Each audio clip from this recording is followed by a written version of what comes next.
Hi viewers, ಕರುನಾಡ ಕೈ ರುಚಿ ಕ್ರಿಯೇಷನ್ಸ್ಗೆ ಸ್ವಾಗತ. ನಾನಿವತ್ತು ಆನಿಯನ್ ರೈಸ್ ರೆಸಿಪಿನ ನಿಮ್ಮೊಂದಿಗೆ ಶೇರ್ ಮಾಡ್ಕೊಳ್ತಾ ಇದ್ದೀನಿ. ಕ್ವಿಕ್ಕಾಗಿ ಮಾಡ್ಕೋಬೋದು. 5 ನಿಮಿಷದಲ್ಲಿ ಈ ರೈಸು ರೆಡಿ ಆಗುತ್ತೆ. ತುಂಬಾ ರುಚಿಯಾಗಿರುತ್ತೆ. ಹೇಗೆ ಮಾಡೋದು ಅಂತ ನೋಡೋಣ. ಸ್ಟವ್ ಮೇಲೆ ನಾನೊಂದು ಪ್ಯಾನ್ನ ಇಟ್ಕೊಂಡಿದ್ದೀನಿ. ಒಂದು 3-4 ಚಮಚ ಆಗೋಷ್ಟು ಎಣ್ಣೆನ ನಾನಿಲ್ಲಿ ಸೇರಿಸ್ಕೊಳ್ತಾ ಇದ್ದೀನಿ. ಸ್ವಲ್ಪ ಎಣ್ಣೆ ಜಾಸ್ತಿ ಹಾಕಿದ್ರೆ ತುಂಬ ಚೆನ್ನಾಗಿರುತ್ತೆ. ಹಾಗೆ 1 ಚಮಚ ಉದ್ದಿನಬೇಳೆ ಜೊತೆಗೆ ನಾನಿಲ್ಲಿ ಅರ್ಧ ಚಮಚ ಸಾಸಿವೆನೂ ಸಹ ಸೇರಿಸ್ಕೊಳ್ತಾ ಇದ್ದೀನಿ. ಹಾಗೆ ಉದ್ದಿನಬೇಳೆ ಸಾಸಿವೆನ ಚೆನ್ನಾಗಿ ಎಣ್ಣೆಯಲ್ಲಿ ಫ್ರೈ ಮಾಡ್ಕೊಳ್ಳಿ. ಉದ್ದಿನಬೇಳೆ ಸ್ವಲ್ಪ ಕಲರ್ ಚೇಂಜ್ ಆಗಬೇಕು, ಅಲ್ಲಿವರೆಗೂ ಫ್ರೈ ಮಾಡಿಕೊಂಡ್ರೆ ಸಾಕು. ಮೀಡಿಯಮ್ ಉರಿನಲ್ಲೇ ಇಟ್ಕೊಂಡು ಫ್ರೈ ಮಾಡ್ಕೊಳ್ಳಿ. ನಾನೀಗ ಇದಕ್ಕೆ 1 ಒಣಮೆಣಸಿನ್ಕಾಯಿನ ಕಟ್ ಮಾಡಿ ಸೇರಿಸ್ಕೊಳ್ತೀನಿ. ಒಣಮೆಣಸಿನ್ಕಾಯಿ ಹಾಕೊಂಡ ನಂತರ ಒಂದ್ಸಲ ಚೆನ್ನಾಗಿ ಮಿಕ್ಸ್ ಮಾಡ್ಕೊಳ್ಳಿ. ಉದ್ದಿನಬೇಳೆ ಸ್ವಲ್ಪ ಕಲರ್ ಚೇಂಜ್ ಆಗ್ತಾ ಇದ್ದಂಗೆ ನಾನೀಗ ಇದಕ್ಕೆ ಈರುಳ್ಳಿನ ಸೇರಿಸ್ಕೊಳ್ತೀನಿ. ನಾನಿಲ್ಲಿ ಮೀಡಿಯಮ್ ಸೈಜ್ದು 2 ಈರುಳ್ಳಿನ ಉದ್ರುದ್ರಾಗಿ ಕಟ್ ಮಾಡಿ ಇಟ್ಕೊಂಡಿದ್ದೀನಿ. ಈ ರೀತಿ ಕಡ್ಡಿಯಾಗಿ ಕಟ್ ಮಾಡಿ ಇಟ್ಕೊಂಡ್ರೆ ನೋಡೋದಕ್ಕೂ ಸಹ ತುಂಬ ಚೆನ್ನಾಗಿರುತ್ತೆ, ತಿನ್ನೋದಕ್ಕೂ ಸಹ ತುಂಬ ಚೆನ್ನಾಗಿರುತ್ತೆ. ಈರುಳ್ಳಿನ ಸೇರಿಸ್ಕೊಂಡು ಚೆನ್ನಾಗಿ ಫ್ರೈ ಮಾಡ್ಕೊಳ್ಳಿ. ಈರುಳ್ಳಿನ ಜಾಸ್ತಿ ಬೇಯಿಸ್ಕೋಬೇಕು ಅಂತ ಏನಿಲ್ಲ, 50% ಬೇಯಿಸ್ಕೊಂಡ್ರೆ ಸಾಕು. ಸ್ವಲ್ಪ ಈರುಳ್ಳಿ ಅಲ್ಲಲ್ಲಿ ಕ್ರಂಚಿಯಾಗಿ ಸಿಕ್ಕರೆ ತುಂಬಾ ಚೆನ್ನಾಗಿರುತ್ತೆ ಆನಿಯನ್ ರೈಸು ತಿನ್ನೋದಕ್ಕೆ. ಸ್ವಲ್ಪ ಈರುಳ್ಳಿ ಟ್ರಾನ್ಸ್ಪರೆಂಟ್ ಆಗೋವರೆಗೂ ಫ್ರೈ ಮಾಡ್ಕೊಳ್ಳಿ. ಆನಿಯನ್ ರೈಸು ಕ್ವಿಕ್ಕಾಗಿ ರೆಡಿ ಆಗುತ್ತೆ, ತುಂಬಾ ರುಚಿಯಾಗಿರುತ್ತೆ. ಹಾಗೆ ಲಂಚ್ ಬಾಕ್ಸ್ಗೂ ಸಹ ತೆಗೆದುಕೊಂಡು ಹೋಗ್ಬೋದು.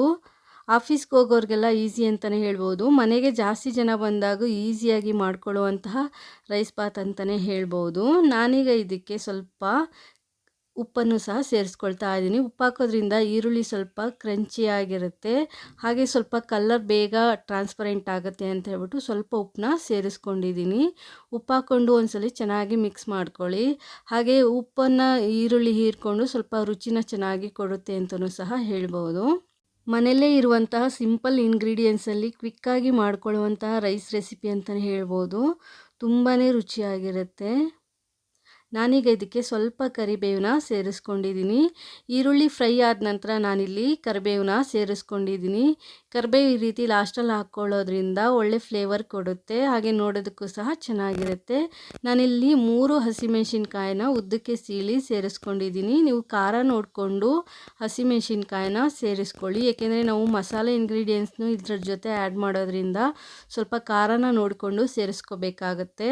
ನಾನು ಫ್ಲೇವರ್ಗೋಸ್ಕರ ಹಸಿಮೆಣಸಿನ್ಕಾಯಿನ ಸೇರಿಸ್ಕೊಂಡಿದ್ದೀನಿ. ಹಸಿಮೆಣಸಿನ್ಕಾಯಿ ಹಾಕಿದ್ಮೇಲೆ ಜಾಸ್ತಿ ಹೊತ್ತು ಫ್ರೈ ಮಾಡೋದೇನು ಬೇಡ, 1-2 ನಿಮಿಷ ಫ್ರೈ ಮಾಡಿಕೊಂಡ್ರೆ ಸಾಕು. ನಾನೀಗ ಇದಕ್ಕೆ ಮಸಾಲೆ ಇಂಗ್ರೀಡಿಯೆಂಟ್ಸ್ನ ಆ್ಯಡ್ ಮಾಡ್ಕೊಳ್ತಾ ಇದ್ದೀನಿ. ನಾನಿಲ್ಲಿ ಅರ್ಧ ಚಮಚ ರೆಡ್ ಚಿಲ್ಲಿ ಪೌಡರು. ಮಸಾಲ ಇಂಗ್ರೀಡಿಯೆಂಟ್ಸ್ನ ಸೇರಿಸ್ಬೇಕಾದ್ರೆ ಫುಲ್ಲು ಫ್ಲೇಮ್ನ ಲೋನಲ್ಲಿ ಇಟ್ಕೊಂಡಿರಿ. ಹಾಗೆ ಅರ್ಧ ಚಮಚ ಸಾಂಬಾರು ಪುಡಿ, ಹಾಗೆ ಚಿಟಿಕೆ ಗರಂ ಮಸಾಲ, 1/4 ಚಮಚ ಜೀರಿಗೆ ಪುಡಿ. ಈಗ ಎಲ್ಲ ಮಸಾಲೆ ಇಂಗ್ರೀಡಿಯೆಂಟ್ಸ್ನ ಸೇರಿಸ್ಕೊಂಡ ನಂತರ ಚೆನ್ನಾಗಿ ಮಿಕ್ಸ್ ಮಾಡಿಕೊಂಡು ಮಸಾಲೆಯಲ್ಲಿರುವ ಹಸಿ ಸ್ಮೆಲ್ ಹೋಗಬೇಕು, ಅಲ್ಲಿವರೆಗೂ ಚೆನ್ನಾಗಿ ಫ್ರೈ ಮಾಡ್ಕೊಳ್ಳಿ. 1-2 ನಿಮಿಷ ಲೋ ಅಥವಾ ಮೀಡಿಯಮ್ ಉರಿನಲ್ಲಿ ಇಟ್ಕೊಂಡು ಫ್ರೈ ಮಾಡಿಕೊಂಡ್ರೆ ಸಾಕು.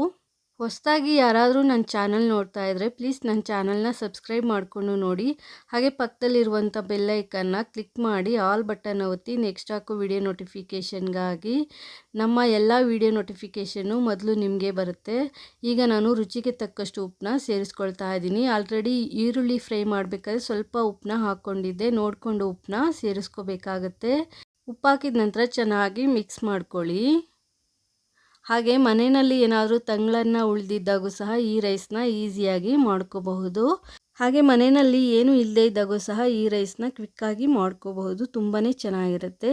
ನಾನಿಲ್ಲಿ 200 ಗ್ರಾಮ್ ಆಗೋಷ್ಟು ರೈಸ್ನ ಮಿಕ್ಸ್ ಮಾಡ್ಕೊಳ್ತಾ ಇದ್ದೀನಿ. ಅಂದರೆ ನಾನಿಲ್ಲಿ ಇಬ್ಬರಿಗಾಗೋಷ್ಟು ಅನ್ನನ ತೆಗೆದುಕೊಂಡಿದ್ದೀನಿ. ಹಾಗೆ ಸ್ವಲ್ಪ ಕೊತ್ತಂಬರಿ ಸೊಪ್ಪನ್ನ ನಾನಿಲ್ಲಿ ಸೇರಿಸ್ಕೊಳ್ತಾ ಇದ್ದೀನಿ.